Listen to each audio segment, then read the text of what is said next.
This season, my girls will make you flip. New Year's Day. It's out with the old and in with the Ru. The Emmy Award-winning series, RuPaul's Drag Race, is back. 13 new queens are in for the strut of their lives. I'm recently getting over cancer.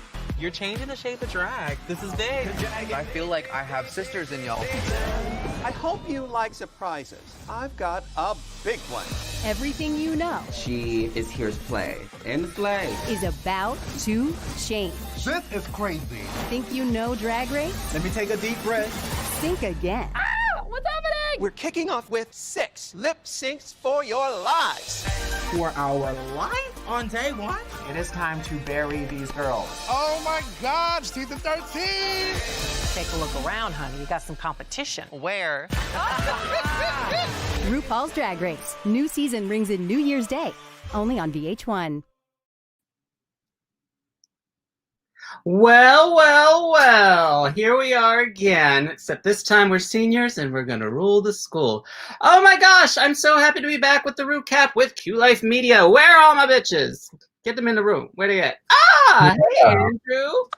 Oh, and we got Michael and Garrett. Oh, now they're all popping up. See, I'm always early to these bitches. Hi everybody, welcome to the RuCap with Q Life Media. I'm Alex Ringler. I'm calling in from New York. Oh my goodness! Wow, it's been a year, but nothing really happened. So I'm glad we're really back to just kind of talk about Drag Race. Hi. Okay, so I want to go around and remind us all who everybody is. Say who you are, where you're from, and something good that happened to you in 2020. And if you don't have anything, just make something up. Run. Hi, I'm Russ White, co-founder, co-producer of Q Life Media, and I've had an interesting year of ups and downs with COVID and everything. Our nonprofit business has been going through the roof. I guess one of the better things that have happened this year is I moved off the Las Vegas Strip into a new community down south, and I'll let our next contestant tell us more about that. Who's that? Is that Garrett? Yeah. Me? Go. Hey, everyone. Great to see you all again. Yes, COVID has been crazy, but we're lucky that we live in a place where the weather is somewhat warm and we can be outside. Yes, the new corporate suites for Q Life are at this great place. It's wonderful here. Shady Pines? The Shady Pines Retirement Village. Yes. So I'm just excited to be back doing things that we love with drag queens. I know RuPaul's Drag Race season 12 and All Stars got me through most of COVID, watching most of that with Andrew. And I'm just glad that we're hopefully soon to be on the other side of it all. We'll see. Yeah. And that segues us right into Andrew, who's right below me, but probably somewhere else. Hello. I'm Andrew, also from Las Vegas. One good thing that happened to me during 2020 was this calendar that I made. A plug. So I took up photography as a hobby, but I made a calendar, 2021 calendar, featuring some local drag queens, bartenders, go-go's for January. Lucky Locane, which you can get on my website at quasarstudios.com. That's QUAZAR studios.com. Come on, hobbies. I picked up unemployment as a hobby. Michael. Hey there, I'm Michael Barbieri. I'm the dining and entertainment writer for Nightlife Exchange here in New York. And I'm also the creator of the Dragtastic column, where I review drag shows. And one of the best things that's happened to me, not just in 2020, but ever, is that I had gastric sleeve surgery and I've lost almost 100 pounds. Yes! Oh, I'm loving it. Yay! I'm so proud of you. You're half the man you used to be. Literally. But just the same woman that we always love. And Walter. Greetings and salutations. This is the dreaded and feared Walter Kurtz coming to you live from New York City, the world's most important, most celebrated metropolis, and also the home of the chandelier. I would have to say, in all honesty, no kidding, the most wonderful thing that happened to me this year was I got to photograph Alex Ringler again. Aww. I mean, does it get any better than that? Seriously. Forget gastric bypass sleeves. Alex Ringler is where it's at, I'm telling you. AKA Lord Farquaad. But a little Lord Farquaad with the hair. I don't know what I'm gonna do. But we're left without the skank tank.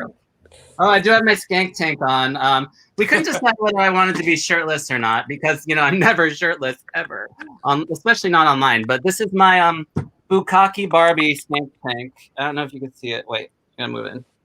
So. Classy. I'm a classy dame. I like to keep it classy. That's from Asterix.com. A friend of mine who runs stuff. He sent me a bunch of fabulous masks for 2020, and someone's gonna have to someday explain to me what COVID is. But let's move on to okay, so we're back, season 13, Lucky 13. Well, not for half of the girls so far. So I was very happy with the start of this because I was like, okay, I was ready for a little change up in how Drag Race is doing things. And so when we walked in and we first heard that, I think me and everybody else watched the first 10 minutes like a little bit ahead of time. When I saw the gag of the season, I was like, oh shit, this is gonna be good. And it was. What did we think of the change up? Let's talk to Michael. What did you think of the change up? Think of the what? The change up where it starts off with lip syncs right off the bat. I wish there was some way that they could explain to the girls who didn't get kept a little bit more. You just tell them, okay, don't worry, you're not chopped. It's the pork chop, not elimination. I don't know. I kind of like that they were like RuPaul's cruelty race. RuPaul's takeout race. That's the thing. It's like even when they started eliminating the queens before they went backstage and we saw them. I think by the second one, who was Denali? She got left out. When they eliminated her, I was like, okay, if they're gonna eliminate one each time, then something else is gonna happen. Like either they're gonna bring all 6 of them back like mid-season, and we're all gonna have to pair up again like they've done before. So I was kind of create 2 teams. Yeah, I was. So I didn't know exactly what was gonna happen there. But by the time they got to the second one, I was like, something's up. Walter, what did you think of the change up? I thought it was fine. One thing that I thought was actually a positive was that so often the major girls, we almost never see them lip sync. We never get to see them perform. So in this case, everybody actually had to get out there and shake their groove thing. Mm-hmm. I refuse to believe that the girls who were chopped actually believed that they were going home. I mean, they know how the show is done, and they're sitting back there and the cameras are staring at them. They just played along with that. But yeah, it did mess with their heads. And frankly, I've always been an advocate of messing with people's heads. I won't believe me. Walter. Yeah, I believe it. Believe that whatsoever. Okay, well then we get to the first lip syncs. I kind of agree with you though with because like Bianca and Sasha Velour, they didn't have to lip sync their entire season, so we were kind of like when they had to, and then we got a special treat. We get to see everyone start off that way, and it also gives us kind of like a read on their style and their personality too, which I think can speak highly for some people and maybe not as highly for others. We get to the first lip sync and it's Joey and Candy. I liked it. I don't think queens can use the fake death drop anymore though, because when we did that, I was like, like, oh, duh. Now we kind of expect it to be a fake out and it's not as funny. Does anyone else think Joey got her name from Tuong Fu? Anyone else catch that? Joey did. Watch Tuong Fu again, and I expect a full book report by the end of the day. But anyway, so yeah, I think it was right. I think Candy was kind of the best of the two of them. Plus, she wasn't leaving feathers all over the runway. Garrett, what did you think of the pairing there, and how did you like that lip sync? I liked the jukebox prop, like pushing play at the beginning, pushing end at the end. Why did no one pick it up and put it on their shoulder though and walk across the stage? That's one thing. I was and then just that it was, I've noticed that all of them kind of got paired with somebody that was similar-ish to them, as many as they could. Probably knowing that they're splitting, and then probably team A, team B. So there's comparative like teams, I guess, where I'm thinking it's going. But I thought it was great. I loved it. I actually really think Candy is one of the most entertaining of the crew. Yeah, she was great, especially like being the first one that's like the first of season 13 altogether. I think they picked a real winner there. Andrew, what did you think of the first pairing up? What was that? What did you think of the first pairing up between Denali or Joey and Candy? I liked it. I agree with Garrett with the pop really made it. Without that, I don't know if I would have picked Candy to win that lip sync. But the comedy with that really sold it for me. But Joey held her own. Like, it wasn't a slaughter. Like, Joey, I think, did a good job in that lip sync. I think so too. She was giving you kind of sexy more than funny, which I think if we've seen in the past, you kind of have to give them both in order to like survive a lip sync. And I will say I do have a little soft spot for Joey J because she is from my hometown of Phoenix, Arizona. So I'm kind of hoping they do not get rid of her right off the bat. But we'll get to that later. Moving on to the second lip sync, we have Denali and Lala Ree. Oh my God, ice skates. When I saw those happening, I was like, this is really cute for a walk-in look. Now she has the lip sync in them. I was like, yeah. Russ, what did you think when you saw Miss Denali walk in with her ice skate? You know, after kind of getting the sense of, okay, it's going to be 2 lip syncs and then another 2 lip syncs, like, girl, she did not dress for a lip sync. But she even admitted that when we went backstage or we saw her like talking, she's like, this is not a lip sync outfit, but I'm gonna try to make it work. The fact that she did a cartwheel at all made me wonder why. I was like, why did we not pick her to stay? I thought she but also I gotta say, I do have a pet peeve with seeing man nipples when people are in drag, especially and I know that it's like she wasn't planning to lip sync, she wasn't planning on doing all that stuff, but it's like, just throw pasty on and you're good to go. That's all you need. You know, it was a lip sync for your ice. That's what you get. Okay. And also by us. I think she was like ruining the stage everywhere she walked. She was like, sorry about the stage, sorry about this, because it kept on. You know, there was some stage manager back there being like, God fucking damn it, we're gonna have to replace the stage after this. If someone was keeping the logistics there. Michael, what did you think of the second lip sync between Denali and Lala Ree? Well, again, yeah, the skates impressed me. I'm wondering, like, what is the surface of the main stage made of? Because it's lit from underneath, so it's got to be kind of like plexiglass or something. Yeah. So yeah, she had to have like chopped it to pieces with those skates, and she didn't have rubber coatings, rubber, the skate guards. Yeah, she didn't have those. And she had that out there, she got that one out of that. Impressive. Yeah. I didn't I'm like interested Lala to Ree. see more from Lala Ree because she's a lips girl. Oh, she is. Okay, awesome. Which she was the one in the Not she was the one in the she was the one in the white paper, right? Yeah, that I kind of agreed with Denali with that, though. I was like, it looks kind of basic. I'm not really like meh. Like, I was kind of mad about it.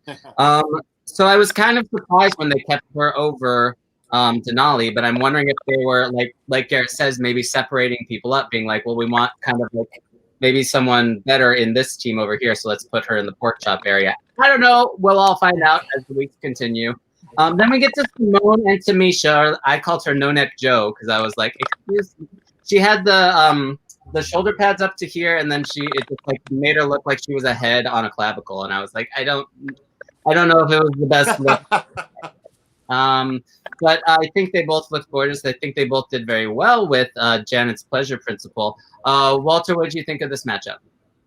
I agree with you on the outfit. It's like, girl, you've been doing this for 30 years. You're on RuPaul's Drag Race, and this is the outfit you choose to enter in on.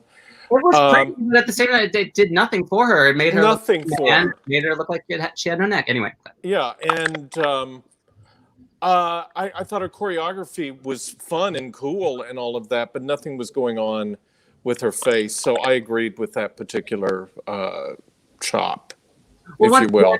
Yeah, once again, we see that that Simone kind of gave it a little bit more comedy and was kind of acting things. And I think that's what the judges panel wants. And while Tamisha at the start, I was like, oh, she's actually giving us like Janet Pleasure Principle choreography. And I was like, you need to do more than that, and she just didn't go there. So I agree with this chop.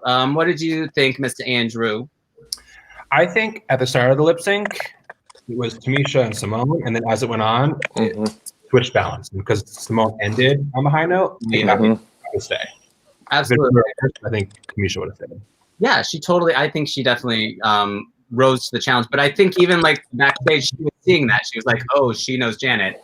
I need to do something better than that." And she rose to the occasion. I also like. I don't know if she intended to do this. I like that her outfit was sort of a nod to the costume designer for Priscilla Queen of the Beach, who wore the American Express dress to the Oscars. Do people remember that? Giselle. I don't know if that was intentional, but you know, she meant to use that in the movie, but then they didn't get clearance for American Express, and that's how we ended up with the flip-flop dress, which I also adore. So I think it was a cute entrance look. Moving on, we then had Gottmik and Utica. This was a pairing I think they did on purpose because they're both kind of, you know, fun, for lack of a better word, clownish queens. Like we have her in the almost kabuki makeup, and then we have Utica in every pattern that ever existed. And girl, she even said, she was like, I'm every pattern and mix it up, and there it is. I was like, I was for it though. You look like I could go to your show and look at that on stage and be like, I know exactly what I'm going to get out of you, and it's going to be something fun. So I like that they paired these two together. I like that we kind of have an alternative queen in here, a trans queen who went from female to male and now she's a drag queen. I think that's an interesting level up of what a drag queen can be. It's like unexpected, but also kind of all-inclusive and awesome. Russ, what did you think of this pairing, and do you think they kept the right queen? I like the pairing. I like both of them. I think it's great to have a new twist to the show with a trans female to male to drag character, and I think that Utica, I like what I'm seeing so far. I think it's going to be an interesting play to see how he pulls it out. We'll see how far Gottmik goes. Yeah, absolutely. And with Utica, I'm getting a little bit of a Thorgy vibe. Is anyone else feeling that? Yeah, a little bit, yeah. Yeah, I saw her. I was like, okay, we got Thorgy with maybe like a little Jinx with kind of like the craziness in there. But with Gottmik, I'm getting a little bit of a Soju vibe. Yeah, that makeup was very Soju, and a little bit Kimchi too. Like I think just with the beer lines and that sort of thing. Yes, Michael. Gottmik was giving me a little bit of Sharon Needles vibe too. Ooh, yeah, I could see that. Yeah, definitely with the black lips and all that. Yeah, I could see that definitely. Anyone else have a take on this? And she even described herself as spooky. Andrew, you have a take on this one? This is the only one I really disagree with. I think Utica did better than Gottmik in that performance. And Utica I kind of agree with you. She was giving you the funny. She was actually showing you her own personality, I think, in it. And whereas, Gottmik was giving us some death drops and some cooter slams and that sort of thing. But it, for lack of a better word, was a little bit of a basic lip sync. I think the producers were too afraid of the first trans contestant going home first. Maybe. And they wanted to keep her in the safe group just because. It could have been. I agree. It could have been a politically motivated save. I also think, since no one's technically eliminated yet, that it was like they could have gone either way. But also they know that since no one's actually eliminated yet, they want to see more out of Utica. So it's okay to kind of like push her to the side because they don't think she's going to get voted out. Although in the background, when her wig was going back up to here, I was like, oh, girl, I know someone could tell you to pull that down. But those other bitches are not telling her to pull her wig down because they're like, we want to see your boy hair if you have to get eliminated. So then we get to our second to last with Miss Rose, who I believe I saw her as a boy in the confessionals, and I was like, I know this person either from auditions. I feel like I've seen Rose at a show, but I think I know this boy from auditions, or maybe an app on the phone or something. I'm not sure. Yeah, that's what I was thinking. Hey, I saw that glimmer in your eye, Garrett. That's fine. It's like, yeah, an audition, girl. Shut up! You don't know me. Everyone knows me. No, so I think this was an interesting matching up. I think they did it because they're both New York queens. They kind of are like in the same world. One's a little more established than the other, so I think that was a good drama-making moment for them to do. Walter, what did you think of Rose? What did you think of Olivia? Well, I watched the Meet the Queens, Okay. everybody's interview thing, and I actually thought Rosé had the best Meet the Queens interview of any of them. Nice. So I feel that he's a bit of a contender, at least in that regard. I actually thought he should have stayed and not the other girl. Hated the dress on the other girl. Hated it. She looked like pink lemonade. Yeah, she had no waist. And but I think they put him in the bottom just for the drama effect. They're not sending him home. Yeah. They're not sending him home. I think so too. I think it was the gag to be, Yeah. the person you judge. I felt like crying. You what? Michael, what? What'd you We've say, lost Michael? I thought he said he felt like crying. I felt like crying for her. Oh. A little bit, yeah. I mean, she looked very upset, but in the way Just 'cause that it was sad, because I really like her. Oh, definitely. And I think the relationship with Jan there, you can kind of see. They seem like similar queens in the way they react to things. Like when Rosé wasn't kept and she immediately went to like devastation and anger, I was like, yeah. Oh, that's a little bit of Jan I can see right there. So I was like, maybe check yourself because it didn't work very well for Jan last year to be so angry about things. But we'll see as the season goes along. I think if people say I look like Rosé when I'm in drag. No. No. You're prettier. Oh, stop it. I don't pay him much. And You then look like Barefoot. I look like who? Barefoot, the wine, instead of rosé or whatever it is. I look like Robert Mondavi. That's going to be my nickname. Robert like Mondavi. 2 buck chuck, girl. Look like Yellowtail. So, okay, then we get to our final matchup of a trio between Tina Burner, Kimura, and Elliott. That Mackie was kind of everything. I was really hoping when Kimura got eliminated that she said, oh, and Kimura, feel free to leave that dress by my dressing room on your way out. Like, I was waiting for that to happen, and it didn't happen. I was like, someone nudge her and tell her to say that. Tina Burner's going to be, I think, a force to be reckoned with this year. Especially the fact that I think they wanted Sweetie Sugar. What was the name last year?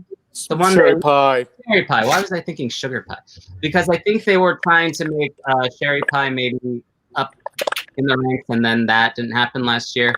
I think Tina Burner is going to be one to be reckoned with this year. Her lip sync was amazing. I think she used the other girls well. She used the space well. And she brought herself across very well. So this was an easy win for her in my eyes. I was wondering if they were going to keep 2 and just eliminate 1, though. If that was going to happen, I think they would have got rid of Elliott and kept Kimura. What do we all think, Mr. Garrett? The 3-ways are always fun. Everybody loves a good 3-way. And I think the right winner won in that case. So I was just wondering though, because they kept on focusing a lot on the girls that were, on the losing side. They kept panning back to them. And then finally, towards the end of the episode, they showed all how the winning queens were thinking. And so it was cool to kind of see the other side, because all we saw was the ones that were like, oh no, no, no. And then finally it was but the lip sync itself, I actually liked all of the songs that they picked too for all of these lip syncs. The songs were all pretty good ones to lip sync to. So yeah, I was surprised they deep dived and went to Lindsay Lohan's Rumors. I was like, oh, we're going to Lindsay now. There might be some licensing music issues with COVID that all the licensing companies are desperate now. They're just take our songs. Take our song. Please use it anywhere. I think they just went to Napster for this one and got every song they wanted and just put it up there. It's fine. No one's gonna say anything. Okay, so then we get half and half. We got them in the pork chop loading dock. Was that what it was? Mm-hmm. Yeah. Can I just say we need a little justice for pork chop? I'm gonna need her to be on an All Stars pretty soon. They keep using her name over and over and referencing her at every finale that I'm like, oh, okay. And she's even a lyric in one of Alaska's songs. I mean, she needs to be in some sort of, if it's not every first queen eliminated All Stars, then just put her in there. Give her a moment in the sun. They've used her enough on the show. What do we think is going to happen? The redemption. Redemption I would like. I kind of hope all the girls band together. I don't think this is going to happen. I would kind of like if all the girls band together and say, hey, guess what? We're not going to eliminate anyone. We all deserve a chance to come back and compete. And then that happens and we have 13 contestants. Because then Ru has the option to do a double elimination a couple times. I don't know. I just think it would make for a more interesting season and a little bit more kind of camaraderie amongst the girls. Let's go around and so predictions of what's going to happen next week. Russ White, please. Ooh, I'm going to say somebody's going to go home because you've got 13 girls and someone always goes home. Someone's got to be the first to go home anyway. Yeah. It's something that they haven't even unpacked suitcases yet. Usually you have to go through a few of the challenges. So maybe not. I don't know. It could be that this is a way to divide up teams. But that's the thing. Even if they're dividing up teams, that would still mean they need to get rid of one girl, so it's 6 and 6. So I'm like, it's probably going to happen next week. That's why I'm like, I don't think my whole like let's all be friends together is going to happen. But I kind of want it to happen just because it's a new year and I'm hopeful. Garrett, what do you think? I just don't know how, like they kind of alluded to, how would you decide? I mean, really it has to be kind of based on what people's reputations might be within the circles of the drag community. Because none of them really know each other, it seems, in that space. They know of other queens that were on the winning side. So I don't know how they're going to do it. Pick a straw. My least favorite, probably, like based on what I've seen, would be Elliott. And I think that would be a good person to probably choose from that group. I don't know. I agree. I think Elliott has some dancing to show us though, just because she's trained and stuff. But you're right. The look wasn't. I mean, it was fun, but it wasn't necessarily an entrance look. And then the lip sync was kind of mad. So I'm like, she seems like an easy one to pick off. But again, these other girls didn't see all the lip syncs. They just saw their own. So what did they have to base this elimination on? We don't know yet. Michael, what do you think? Oh, wait. Before we move on, I just want to say hi to everyone watching on Facebook Live. We've never done this live before, so I forget to say hi to people. So hi, everyone who's watching us. Thank you for tuning in to the RuCap with QLife Media. And on Facebook and YouTube. And YouTube. Oh, we've got multiple coverage today. I love it. Well, thanks for everyone. Oh, Happy New Year's to you, Alberto Kenneth Huffman. Thank you for watching. I will say that they could be strategic and pick somebody who's really good, though, too. Like, that's just to get rid of competition. Then it's like, do you get rid of one of the more polished girls or one that everyone seems to know? Because some of them know, like you said, some of the queens know other queens by reputation. So it's like, that might be cute to do, too. Michael, what do you say? Do we have Michael? Is he here? Michael Barbieri. Well, someone's going to have to go. The idea of everyone banding together and saying yes, we all deserve it, but Ru is going to say no. Someone has to get the chop. Now, who? I don't know. Maybe Elliott. Maybe Joey J. Yeah, I know. As much as I want my Phoenix Queen to be in there, she was molting on the runway, and they made the double entendre of filler queen, but like also filler queen. Like I don't know, like if it was face filler. Yeah, I was wondering about that. Guys, I'm surprised you didn't do some sort of like filler queen's going to be the killer queen. Like I basically I'm available to hire for catchphrases for drag queens. You can reach me at my website at alexstringler.com. And moving on. Andrew, what do you think's going to happen? I don't think whoever they vote for is actually going to go home. Yeah? I don't know what their goal is, but I don't think it's that easy. I don't think they're actually going to send someone home without even unpacking first. That just doesn't seem right to me. What if they become a fourth judge? I think they're going to be like a team captain. Like you voted this person off, now they're in charge of the next challenge or something like that. Ooh, shit. Also, all the twists and turns. If you look at the previews, just in general, like the ad, they do that fashion show calendar at some point, which is usually the first challenge. Mm-hmm. I think that'll be next week, and everyone gets to do that. That would be nice. Get some kind of special something, or I think you're right, Andrew. I think there's going to be something that everyone can like see to judge on who should be eliminated. Because to just say like pick somebody is kind of like, how do we pick somebody? They were even going over that if you watch the preview of next week, they're like, how do we pick someone? And last but certainly not least, Walter Kurtz, what do you think episode 2 is going to bring us? Well, I don't think they're going to do a Survivor thing where they just vote off somebody. Them having to actually perform and prove themselves because they haven't seen each other do anything. So it would be against the whole point of the show if they just got rid of somebody without giving them a chance to be kicked off without merit. So I think even though he said, okay, get ready to vote, that's bullshit. They're going to do something different and somebody will go home but they're not going to do it cold where they don't know why. But I agree with Garrett. Elliott with 2 T's is the first one to go home. When he did his entrance, I just went, yep, she's going home. First one. I like how they show, and I know they probably tell the queens to walk in and like aim at the camera for 15 seconds, like count to 15 in your head. But I like when they show the other queens reacting to them from the side, being like, "Is this bitch done with the camera yet?" Because that's kind of how I feel sometimes. So, like, I'm glad they're showing that. It's cute, but I think they're being duped into doing that. Okay, so a lot of interesting theories of what's going to happen this year. I can't wait. I'm just excited to have this again. I've been waiting for like something entertaining to watch on TV. I've seen all of Netflix and Hulu, so I'm ready for Ru again.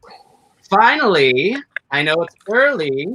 Who do we think is going to? I want to say, give me a top 1 or a top 3. I'll leave it up to you. For me, I think it's going to be Tina Burner for the win. Just saying. Russ White, what do you think?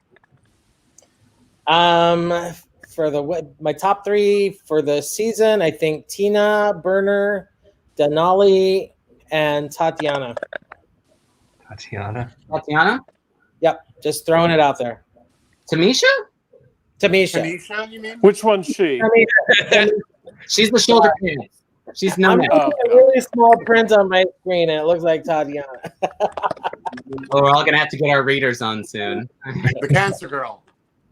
Garrett, who do you think? I really like Candy Muse. I just think entertaining, and I also really like Gottmik, and I also like Tina Burner. Okay, Tina Burner is everybody's top 3 soon. Let's go, Andrew. My top 3 are Candy Muse, Simone, and Olivia Lux. And which one? Olivia Lux. Olivia Lux. Okay. I agree that her entrance look was not the best. She didn't have a lot of shape, but I think she has better to show us. I also like that there was that one earring that was always flipped on the wrong side. I was like, can you just? I didn't even notice that. I noticed. As a drag queen myself, I noticed these things. Michael, will you please tell us if you like top 1, top 3, what have you? There's a delay for Michael. Tina Burner, love her already. Candy, and I like Utica a lot. I'd really like to see Utica go far. Oh yeah, Utica too. I want to see Utica's snatch game of what she's going to do. Like, I think she's interesting enough to keep around for some challenges. I think she's going to give us some times. Walter Kurtz, last but not least, predictions. Obviously Tina Burner. I really like, what was the girl's name that wore the Polaroids? Simone. I think I really liked her. Simone. And I really like Utica. You know me, I like people that just have immediate point of view and all that. Although Simone doesn't necessarily have a point of view, but I liked her. So those 3, I think, are going to go far. I forgot how good Utica makes me feel when I watch it. He's like happy, and if you're in a bad mood and you go out to a bar and you see a queen who's like upbeat and like makes everyone feel great, like to me that's not just performing. It's not the only thing. He'll make really good TV for them. Exactly. So I don't think they're going to send him home. Yeah, for quite a while. An uplifting queen is kind of what we need for 2021, especially because of this COVID thing, which someone please explain to me what that is. I don't understand. Okay, I'm so glad to have us back, guys. I've missed you guys. I missed talking to you. But I'm glad that we're all back, and we're all stuck inside a little bit still, so we're going to be bringing you the RuCap with QLife Media. So tune in every Saturday. What is we gonna do it every time at this time? Is it 4 Eastern? So 4 Eastern and 1 Pacific. Yay! Okay. Well, thanks so much for joining. Thanks for everyone who's watching on Facebook and YouTube. And as always, we'll see you later. Bye. Bye. See you later. Bye.